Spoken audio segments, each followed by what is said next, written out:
Plus que quelques jours pour connaître le nouveau directeur général de l'UNESCO. Après le lobbying diplomatique, l'heure est aux rencontres avec une autre catégorie d'acteurs. Tel est le but de la rencontre organisée dans l'enceinte de l'ambassade du Congo à Paris. Cette rencontre a réuni des membres de la diaspora congolaise ainsi que plusieurs personnalités sous le haut patronage de Jean-Claude Gakoso, ministre des Affaires étrangères, de la francophonie et des Congolais de l'étranger. Étaient également présents ses collègues ministres ainsi que les ambassadeurs du Congo en France et auprès de l'UNESCO.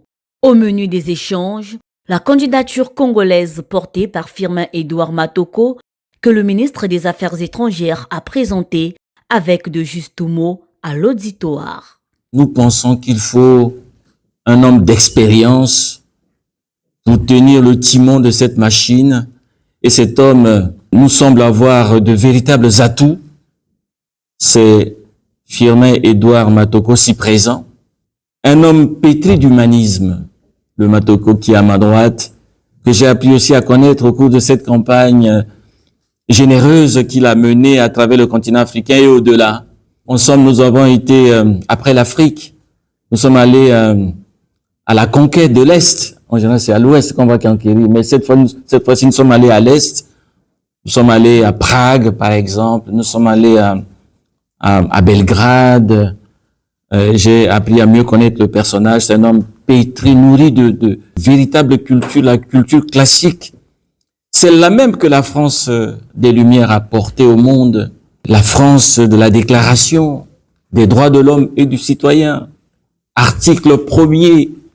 Les hommes naissent libres et demeurent libres et égaux en droit. C'est probablement l'un des plus beaux textes des 5 derniers siècles. La Déclaration des droits de l'homme et du citoyen, et la candidature de M. Matoko est fidèle à cette tradition humaniste.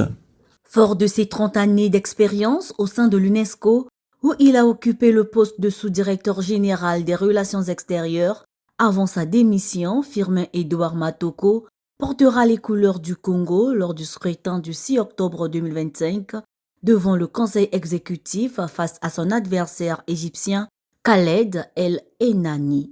Ce vote constitue une étape décisive avant la désignation officielle du nouveau directeur général prévu le 6 novembre 2025 à Samarcande en Ouzbékistan. Je me dois d'abord de remercier avec fierté et solennellement ici dans cette bâtisse qui est le Congo, notre pays, en réalité. Remercier le président de la République, M. Denis Sassou Nguesso, qui a été le premier à croire en cette candidature et qui l'a porté dès le début et qui continue à le porter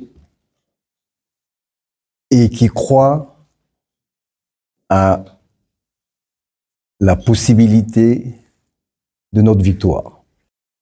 À travers cette campagne portée par le gouvernement, j'ai d'abord la conviction que nous pouvons faire rayonner notre pays dans le concert des nations, à travers notre culture, à travers l'engagement de notre pays pour l'éducation, pour les sciences, pour la culture, pour la communication, qui sont les domaines de compétences de l'UNESCO.